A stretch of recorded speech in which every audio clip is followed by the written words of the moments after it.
محمد المصطفى وعلى آله وأصحابه أولي الصدق والصفاء. أما بعد، فقد قال الله تبارك وتعالى في القرآن المجيد والفرقان الحميد: أعوذ بالله من الشيطان الرجيم، بسم الله الرحمن الرحيم. كل نفس بما كسبت رهينة إلا أصحاب اليمين في جنات يتساءلون عن المجرمين ما سلككم في سقر قالوا لم نك من المصلين ولم نك نطعم المسكين وكنا نخوض مع الخائضين وكنا نكذب بيوم الدين حتى أتانا اليقين فما تنفعهم شفاعة الشافعين. صدق الله مولانا العظيم وبلغنا رسوله النبي الكريم ونحن على ذلك من الشاهدين والشاكرين والحمد لله رب العالمين. الصلاة والسلام عليك يا سيدي يا رسول الله وعلى آلك وأصحابك يا حبيب الله. الصلاة والسلام عليك يا سيدي يا رسول الله وعلى آلك وأصحابك يا حبيب الله. الصلاة والسلام عليك يا سيدي يا رسول الله وعلى آلك وأصحابك يا حبيب الله. لائی جس نے جان دی بازی، لائی جس نے جان دی بازی، او موت کو لوں نہیں ڈرے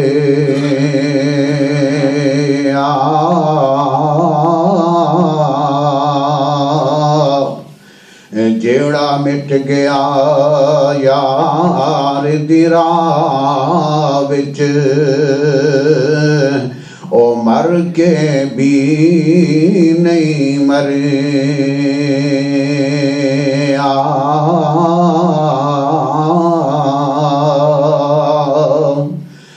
جت گیا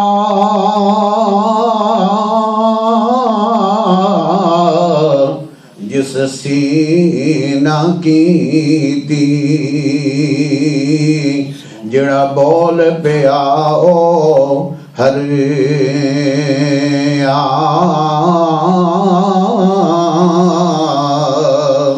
عشق دے اس دریا وچ اعظم، جڑا ڈوبیا او دریا عشق دے اس دریا وچ اعظم، جڑا ڈوبیا او تریا.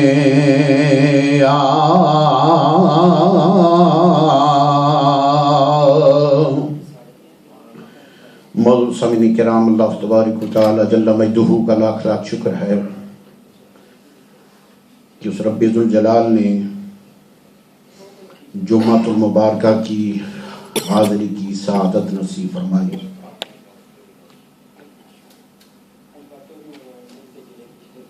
اللہ تبارک و تعالیٰ کے پیارے محبوب رؤوف الرحیم تاجدار عرب و عجم امام الانبیاء آمنہ کے لال دور مختار شب اسرا کے دولہ میرے اور آپ کے پیارے آقا جناب محمد مصطفیٰ صلی اللہ تعالیٰ علیہ وسلم کی ذات اقتصاد ہدیہ درود پاک پیش کرنے کے بعد عرض خدمت ہے، یہ ماہ مبارکہ رجب المرجب شریف کا ہے۔ اللہ تبارک و تعالی نے پیارے محبوب علیہ السلام کو اس ماہ مبارکہ کی 27 تاریخ کو عظیم معجزہ معراج عطا فرمایا۔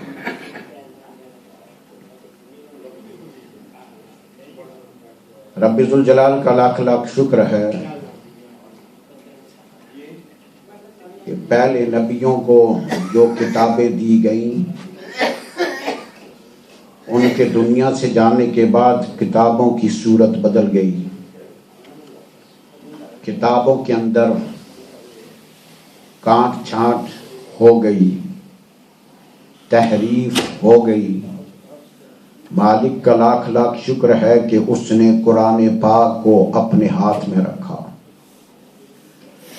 اور آج 1436 سال ہو چکے ہیں، اس کی زبر زیر کو کوئی بدل نہیں سکا، اور بدلے بھی کیوں؟ ہو کلام الہی، اور اللہ نے اپنے محبوب پر نازل کی ہو، اور اس کا دار و مدار قیامت تک ہو، تو اس پر اللہ تبارک و تعالی نے اس کی حفاظت بھی اپنے ذمہ لی ہے کہ اس کو کوئی بدل نہ سکا ہے نہ سکے گا۔ میرے دوست بزرگوں، سعادت مندی اور شقاوت، نیک بختی اور بدبختی، یہ انسان کی اپنی کمائی ہوتی ہے، اور وہ شکوہ اور گلہ خدا پر کرتا ہے کہ دیکھو جی کہ اللہ نے میرے نصیب میں یہ لکھ دیا ہے،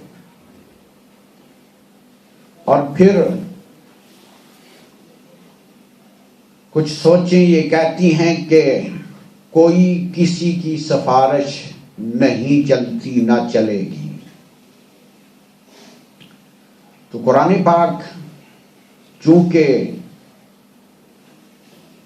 ضابطہ حیات ہے، اس کا پڑھنا بھی ثواب، دیکھنا بھی ثواب، سننا بھی ثواب، عمل کرنا بھی ثواب، اس کے اندر غور و فکر کرنا اس سے بڑھ کر ثواب۔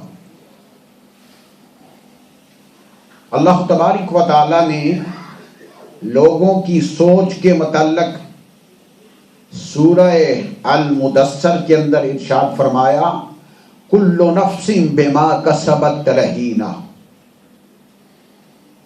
کل نفس، ہر نفس، ہر جان، بما کسبت رہینہ، اپنی کرنی پر گروی ہے، اپنے کیے پر گروی ہو چکا ہے، بند پڑ چکا ہے۔ کل نفس بما کسبت رہینہ، ہر نفس، ہر جان اپنے کرنے پر گروی ہے،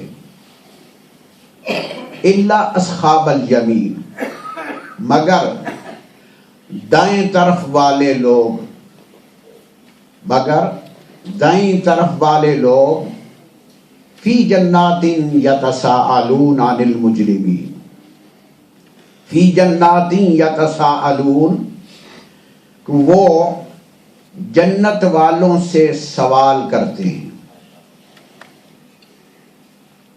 وہ جنت میں جو باغوں والے ہیں، جنت والے ہیں، وہ کیا کرتے ہیں؟ ما سلککم فی سقر، سوال کرتے ہیں دوزخیوں سے، سوال کرتے ہیں جہنمیوں سے، ما سلککم فی سقر، تمہیں اس نارے سقر میں کس چیز نے پہنچا دیا ہے، یہاں تم کیسے پہنچ گئے ہو؟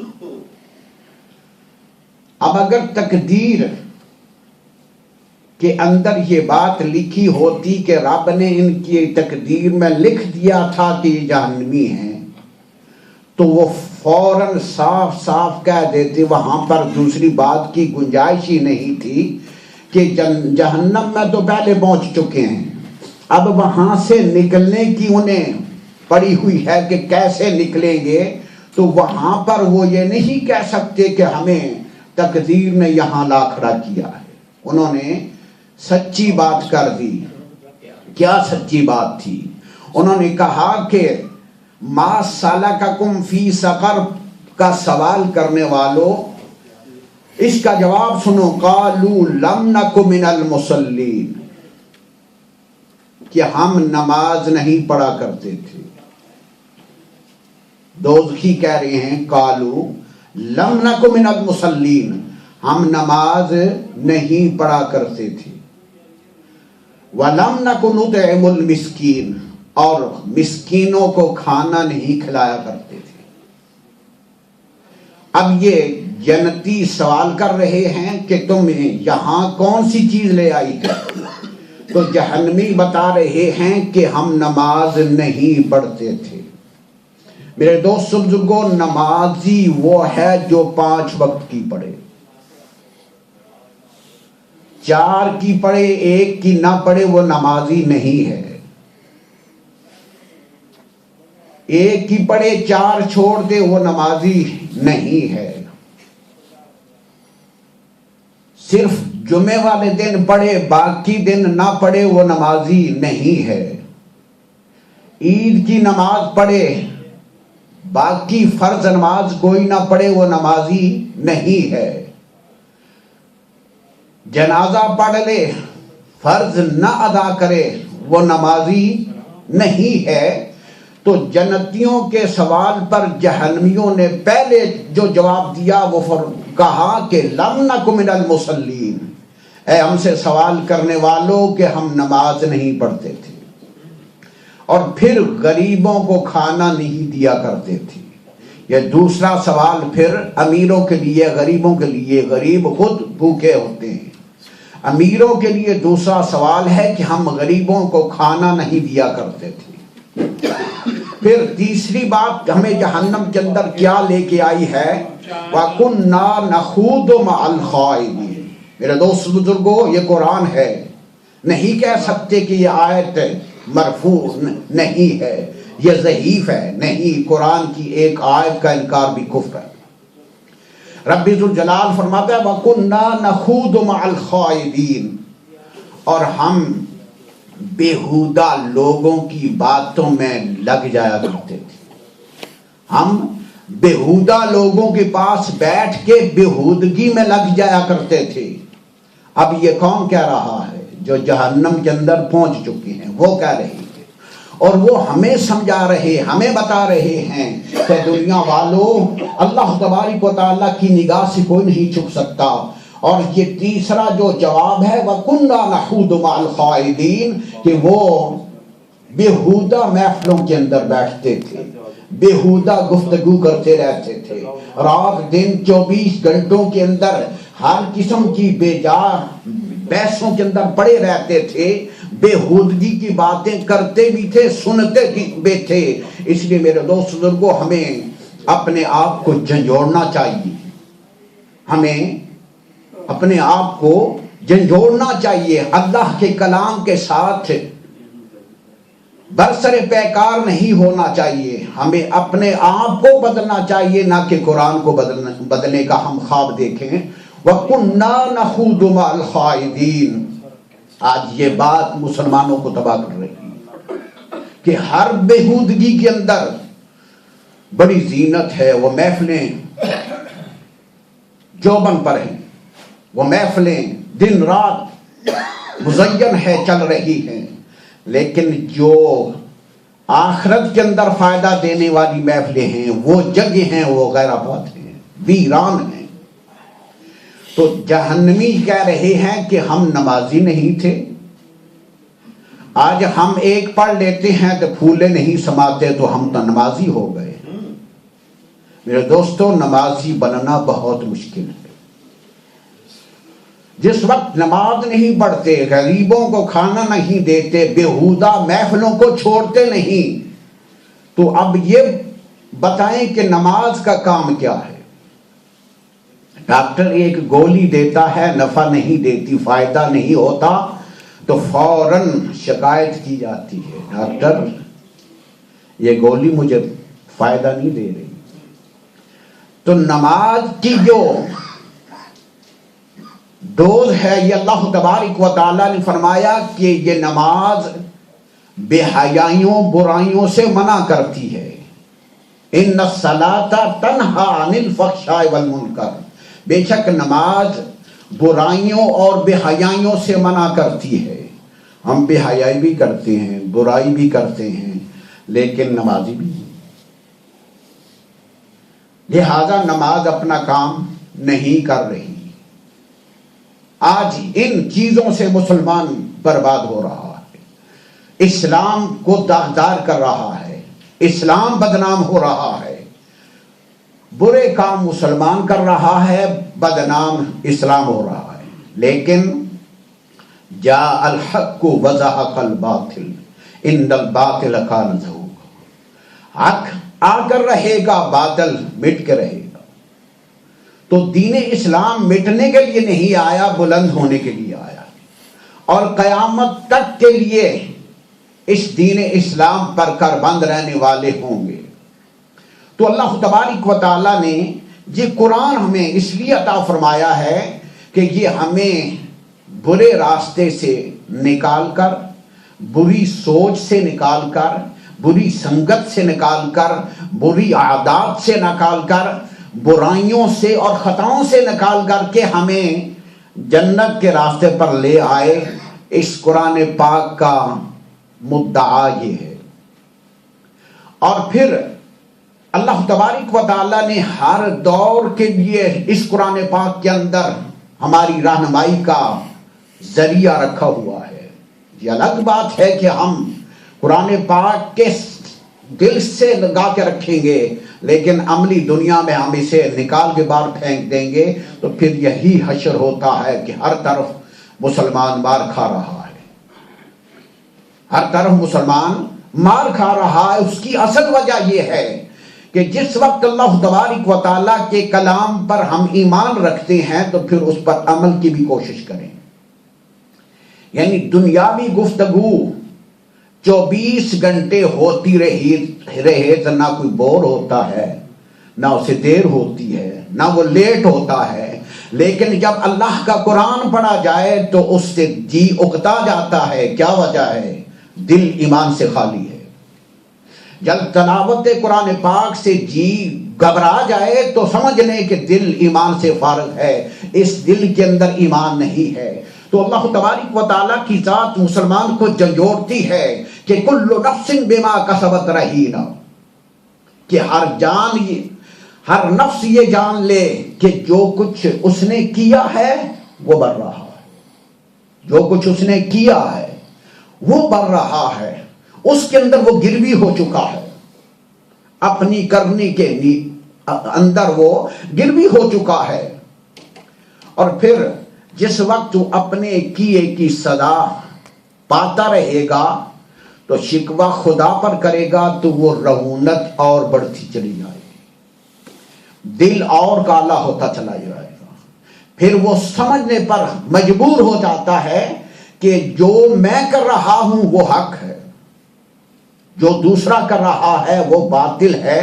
میرے دوستو، یہ اس وقت ہوتا ہے جس وقت پورا دل گناہوں کی لپیٹ کے اندر آ جاتا ہے، اس کے اندر ایمان اور ایمانیات کی ایک ذرا برابر بھی رمق بھی بات کی نہیں رہتی۔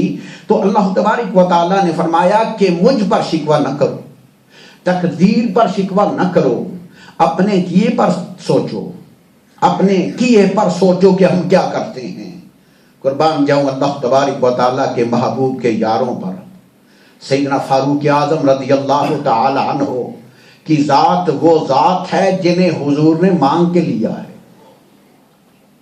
فاروق اعظم کو اللہ سے حضور نے مانگ کے لیے، یا اللہ مجھے عمر عطا فرما، عمر بن حشام یا عمر بن خطاب عطا فرماؤ، وہ فاروق اعظم، انہوں نے گھر کے اندر ایک ڈائری رکھی ہوئی ہے، ایک رجسٹر رکھا ہوا ہے، صبح سے لے کر شام تک جو کرتے ہیں لکھ دیتے ہیں، اور جب شام ہوتی ہے دیکھتے ہیں اس چیز کو، تو جو بات اللہ کی مرضی کے خلاف ہوتی ہے تو ایک درہ بھی رکھا ہوا ہے، ایک درہ بھی رکھا ہوا ہے، پھر وہ جو غلط بات ہوتی ہے جو اللہ کی رضا کے خلاف ہوتی ہے وہ درہ زور زور سے اپنی پیٹھ پر مارتے ہیں۔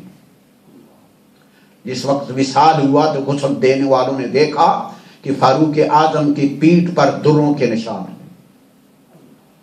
اب صاف ظاہر ہے کہ وہ مٹی نہیں جاڑتے تھے، وہ زور سے مارتے تھے، قوت سے مارتے تھے کہ عمر تو نے یہ گناہ کیا ہے، اور پھر اس سے باز آ جاتے تھے۔ تو وہ فاروق اعظم جنہیں اللہ سے حضور نے مانگ کے لیا ہے، ان کی یہ عادت ہے، وہ اس طرح احتساب کرتے ہیں اپنے آپ پر۔ کاش کہ ہم بھی اپنا احتساب خود کر لیں کہ جب خدا کی بارگاہ میں ہوگا تو وہاں کی شرمندگی سے بچ جائیں گے۔ تو اللہ تبارک و تعالیٰ نے فرمایا کہ مجھ پر شکوہ نہ کرو، تقدیر پر شکوہ نہ کرو، کل نفس بما کسبت رہینہ، ہر ایک جان اپنی کیے کی بھگت رہی ہے، اپنی کرنی کے اندر وہ گروی ہو چکا ہے۔ اور پھر اس سے آگے اللہ تبارک و تعالیٰ نے فرمایا کہ الا اصحاب الیمین، دائیں طرف والے لوگ، فی جنات یتساءلون، جو کہ جنت میں ہیں، یتساءلون سوال کرتے ہیں، کس سے؟ دوزخیوں سے، عن المجرمین، مجرموں سے۔ دائیں طرف والے جو جنت میں ہیں، جنت کے باغوں کے اندر ہیں، وہ سوال کرتے ہیں مجرموں سے۔ کون مجرم ہیں؟ جو جہنم کے اندر ہیں۔ ما سلککم فی سقر، تمہیں کون سی چیز یہاں لے آئی ہے؟ تو جہنمی کہہ سکتے تھے ہم کیا کرتے جی، ہماری تقدیر میں خدا نے نیکی لکھی ہی نہیں تو اس لیے ہم یہاں آ گئے ہیں، ہماری تقدیر میں خدا نے جنت لکھی نہیں اس لیے ہم یہاں آ گئے ہیں، ہماری تقدیر میں خدا نے نیکیاں نہیں لکھی اس لیے ہم یہاں آ گئے ہیں۔ لیکن انہوں نے یہ بات نہیں کی کہ وہ آخری منزل پر پہنچ چکے ہیں، وہ اپنی منزل پر پہنچ چکے ہیں، اب وہاں سے وہ فرار نہیں کر سکتے، وہاں سے بھاگ نہیں سکتے۔ وہ کہتے ہیں قالوا لم نک من المصلین، اے ہم سے سوال کرنے والوں کہ ہم جہنم میں نار سقر میں کیوں آ گئے کہ ہم نماز نہیں پڑھتے تھے۔ تو میرے دوست بزرگوں، نماز، ایک نماز پڑھ لینے سے نمازی نہیں ہوتا، اور جب نمازی نہیں ہوتا وہ دیانتدار بھی نہیں ہو سکتا۔ جب نمازی ہوگا، جب خدا کے ساتھ دیانتداری نہیں برتتا تو دنیا کے لوگوں کے ساتھ کیا دیانتداری برتے گا؟ اس وقت وہ واضح طور پر کہیں گے کہ ہم نماز نہیں پڑھتے تھے اور اللہ نے ہمیں بے بہا رزق دیا ہوا تھا، ہم غریبوں کو نہیں دیتے تھے، ہم غریبوں کو نہیں دیتے تھے۔ اور پھر اللہ تبارک و تعالیٰ نے فرمایا کہ اگر کسی کو کچھ دیتے ہو تو پھر بالمن والعذا، پھر ان پر احسان اور تکلیف مت ڈالو، ان پر احسان بھی نہ جتاؤ اور انہیں تکلیف بھی نہ دو۔ تو غریب کہتے ہیں کہ ہم رب ذوالجلال کی طرف سے غربت پہ شامل ہیں، ہم غربت پہ راضی ہیں، ہم اس پہ خوش ہیں، راضی ہیں۔ تو جس وقت اللہ تبارک و تعالی رزق عطا فرماتا ہے تو پھر اس کے اندر غرباء کا حق ہوتا ہے۔ تو قالوا لم نک من المصلین، ہم ایک نماز نہیں پڑھتے تھے، ولم نک نطعم المسکین، مسکینوں کو کھانا نہیں دیتے تھے، وکنا نخوض مع الخائضین، اور تیسری بات کہ بیہودہ محفلوں میں ہم بیٹھے رہتے تھے، بیہودگی کی باتوں کو سناتے رہتے تھے۔ یہ تینوں کام اس وقت مسلمانوں کے اندر موجود ہیں۔ وَكُنَّا نُكَذِّبُ بِيَوْمِ الدِّينِ، ہم نے انصاف کے دن کو بلا دیا تھا، ہم نے انصاف کے دن کو بلا دیا تھا، تو جس وقت انصاف کے دن کو بلا دیا جائے کہ ہمارا نہ کوئی پوچھنے والا ہوگا نہ دیکھنے والا ہوگا، تو پھر اس وقت دل گناہوں پہ سخت ہو جاتا ہے۔ حتی اتانا الیقین، پھر ہم پر موت آ گئی، پھر ہم پر موت آ گئی۔ فما تنفعهم شفاعت الشافعین، پر اس وقت کوئی فائدہ نہ ہوگا شفاعت کا، سفارش کا کوئی اس وقت فائدہ نہیں ہوگا۔ اب فما تنفعهم شفاعت الشافعین پر مفسرین کرام فرماتے ہیں کہ سفارش کا فائدہ ہوگا آخرت میں، سفارش کا فائدہ ہوگا جب سرکار شفاعت فرما دیں گے تو اس وقت شفاعت کا دروازہ کھل جائے گا۔ جو بھی شفاعت، جسے اللہ نے شفاعت کا حقدار بنایا ہوگا وہ شفاعت کرے گا۔ تو فما تنفعهم شفاعت الشافعین، تو جو کہتے ہیں کہ اس دن کوئی کسی کی شفاعت فائدہ نہ دے گی، یہ بات غلط ہے۔ اللہ تبارک و تعالیٰ کی ذات اتنی کریم ذات ہے کہ جس وقت بھی بندہ خدا کی رضا کے لیے کوئی قدم اٹھاتا ہے، خدا کے لیے کوئی کام کرتا ہے، خدا اس کی مدد فرماتا ہے، خدا اس کی مدد فرماتا ہے۔ تو میرے دوستوں کو جس وقت ہم یہ بات سمجھ لیں کہ اللہ تبارک و تعالیٰ کی ذات نے ہمیں تقدیر کے اندر پابند نہیں کر دیا، کل نفس بما کسبت رہینا، جو جان جو کچھ کرتی ہے وہ بھر لے گی، اس دن وہ پالے گی۔ تو جس وقت اللہ تبارک و تعالیٰ کی بارگاہ میں پہنچ کر ہم یہ بات کریں گے تو وہاں یہ بات نہیں چلے گی کہ ہمارا خود جسم جو ہے چمڑی ہمارے خلاف ہو جائے گی۔